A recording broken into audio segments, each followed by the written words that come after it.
है नहीं, वहाँ तो बच्चे भी साथ छोड़ देंगे जहाँ ऑब्जर्वेटरी में जाए। 21 जून 22 दिसंबर उत्तरायण दक्षिणायन जब होता पूरे समय जिंदगी के आपके साथ रहेगी मौत।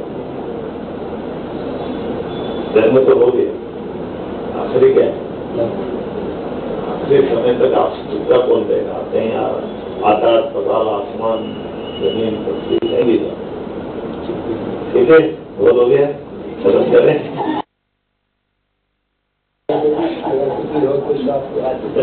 बहुत सारी चीजें सबने बता दी, जैसे जन्म की बात जो बताई बड़ी अच्छी लगी मुझे। हर सांस में हमारा जन्म हो रहा है।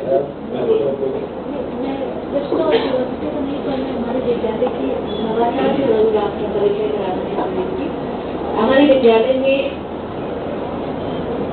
सारे संसाधन तो हमारे पास है, पर हमारे पास जो बहुत बड़ी शक्ति है वो ये है कि हमने हमारे विद्यालय को भयमुक्त बनाया हुआ है। तो इसके लिए हम जो इनोवेटिव प्रैक्टिसेस करते हैं उसके लिए हमारी बहुत इम्पोर्टेंट है, जिसे सारे बच्चे पसंद भी करते हैं, that is called welcome practice, जिसमें हमने सभी कक्षाओं में केजी से लेकर के कक्षा 12वीं तक कक्षा के द्वार पर हमने कुछ पिक्चर्स फोटो चित्र बना रखे हैं। और जब बच्चे कक्षा में प्रवेश करते हैं असेंबली के दौरान, तो उनके कक्षा शिक्षक पहले से कक्षाओं में होते हैं और वो उनका स्वागत करते हैं। बच्चा अपना रास्ता खुद चुनता है कि वो शिक्षक को गले लगाना चाहता है, वो हाई फाई करना चाहता है, वो डांस का स्टेप करना चाहता है। तो प्रतिदिन बच्चे इस तरह से कक्षा में प्रवेश करते हैं और फिर कई बार बच्चे भी अपने सहपाठियों का स्वागत करते हैं। तो इस तरीके से कक्षा की शुरुआत की जो होती है बहुत ही सकारात्मकता के साथ होती है।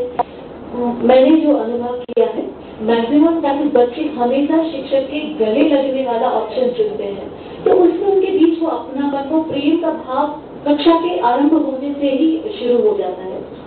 और कक्षा की गतिविधियों में हम जो कक्षाओं की व्यवस्था करते हैं, वो बैठक व्यवस्था और हमारा जो लेसन प्लान होता है वो इस तरह से होता है कि उसमें हम बहुत इंपॉर्टेंट फैक्टर यूज करते हैं, that is called think pair share.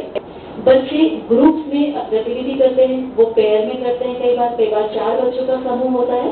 वो जो भी पाठ पढ़ाया गया है उसको पहले तो शिक्षक एक्सप्लेन करते हैं। हमारे क्लासरूम में बच्चों और छात्रों के जो संवाद का रेशियो है दैट इज कॉल्ड वो हमारा 60-40 है, जिसमें 60% बच्चों का इन्वॉल्वमेंट है, 40% हमारे शिक्षक का है।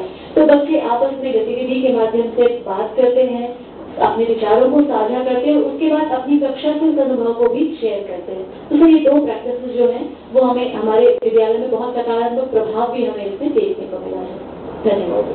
देना चाहूँगा, एक बात जरूर मैं सबसे कहना चाहूँगा कि अब हमारे पास समय आ गया अच्छे बांटने का, अच्छे बांटने का भी समय आ गया।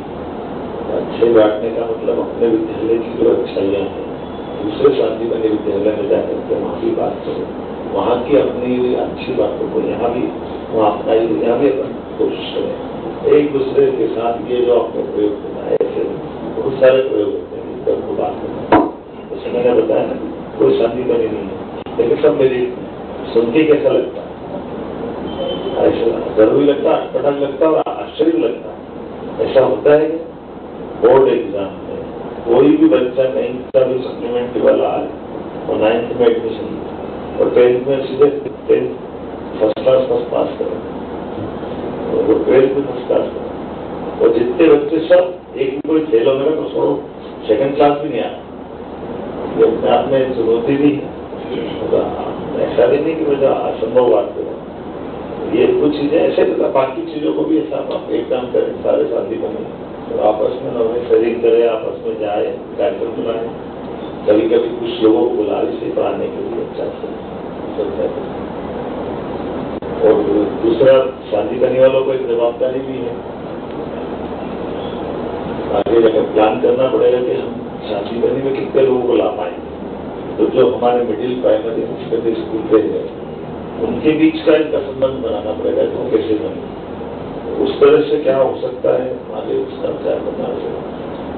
दूसरा एक आखिरी महत्व की बात है, क्या अच्छा है कि 8वीं तक तो आप सब बच्चों को फूट देते हो, 9th के बाद